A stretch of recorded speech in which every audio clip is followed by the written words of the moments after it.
ఏం జరుగుద్దా ఏపీకి? అంతే కదా. అంటే వీళ్ళు అడిగే వీళ్ళు ఒక స్కీమ్ తీసుకుని ఈ స్కీమ్ మాకు హెల్ప్ చేయండి అంటే వాళ్ళు చేస్తారు.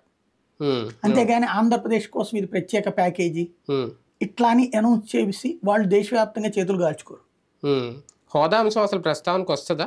వచ్చే అవకాశం ఉందా లేదా? నాకు తెలిసి రాకపోవచ్చు. ఎందుకంటే ఆ మాట ఎత్తి మళ్ళీ ఒక ఇది చర్చకి తెచ్చుకోవాలి. గాయాన్ని రేపడమా అవసరం ఉందా తెలుగుదేశానికి?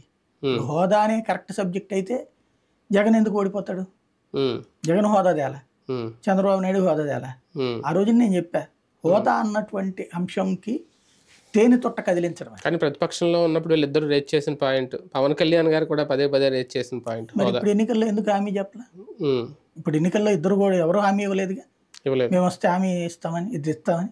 అంటే ప్రతిపక్షం అధికార పక్షం ఎదురు చెప్పలేదు కదా.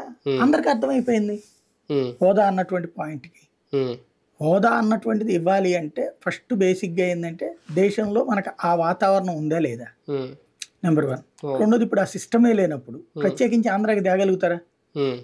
వీళ్ళకి ఆంధ్రాకంటూ ఇవ్వగలిగితే